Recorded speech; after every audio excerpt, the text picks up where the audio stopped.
Kantar Emor viis eelmisel aastal läbi gaasiliste kütuste kasutamise uuringu, mille eesmärk oli välja selgitada alternatiivsete kütuste kasutajate ja mittekasutajate hoiakud.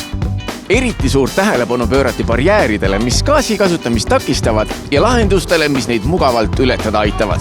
Täna teeme sellest uuringust lühikese ülevaate. Autominutid toob teieni Alexela. Uuringu valimisse kuulusid nii ärikliendid kui eraisikud, kes kasutavad igapäevaselt gaasi- või fossiilkütusega sõidukeid. Ühena esimestest küsimustest pidid vastajad andma hinnangu erinevate kütuste tulevikupotentsiaalile. Kõige nigelamalt läks diislil, mille täielikku kadumist ei ennustatud, kuid tuleviku väljavaated olid nõrgad. Pikka pidu ei ennustatud ka bensiinile, mis on enim kasutatud mootorikütus maailmas. Suurt potentsiaali nähti elektris, gaasis ja täna veel tundmatus kütuses vesinikus. Nendel, kellel ei ole endal gaasiautot, on üksjagu selliseid kõhklusi, küsimusi, hirme, mis tegelikult paljud on müüdid. Need, kellel endal on gaasiauto, nemad on üldiselt sellised, ütleme, et väga suured gaasiautode fännid.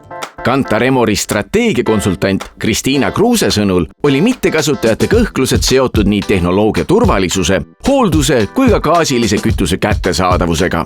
Kuid gaasiautole üle minnes kadusid need kiirelt, sest suures osas on tegemist müütidega. Samal ajal positiivsena tõid mittekasutajad ja ka kasutajad välja siis selle keskkonnasäästu ja mittekasutajad arvasid, ootasid, eeldasid, et gaasiauto on selgelt ka soodsam kui diisli- või bensiiniautod.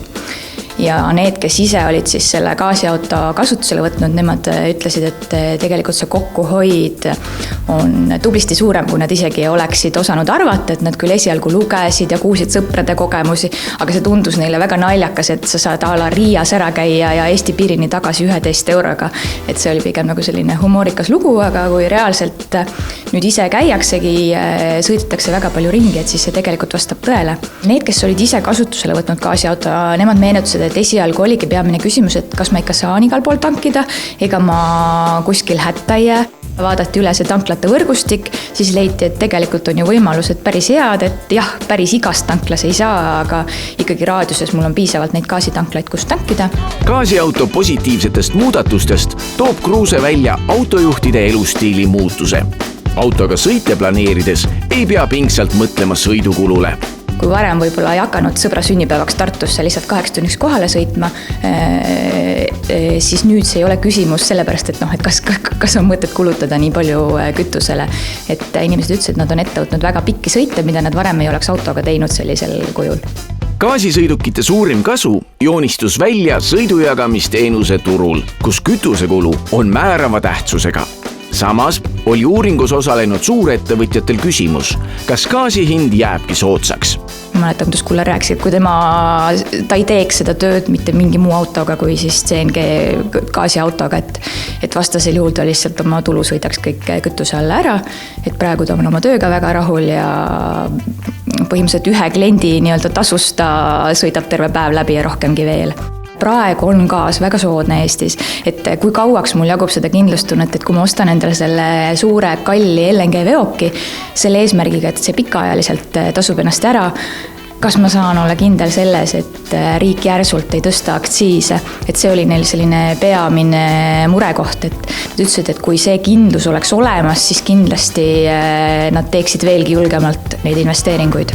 Kristiina Kruuse sõnul muutuvad gaasiautode kasutajad kiirelt fännideks, kes soovitavad alternatiivse kütuse kasutamist teistelegi. Uuringus me ka nägime seda, et tegelikult gaasiauto kasutajad ise on väga head gaasiautode müügiisikud, üldse mitte palgatud müügiisikud, vaid nende see kogemus ise on olnud hästi positiivne. Kindlasti üks suur põhjus on ikkagi see rahaline kokkuhoid, et kui sa reaalselt 10 euroga saad sõita risti-rästi ühest Eesti otsast teise, siis see on arvestatav argument.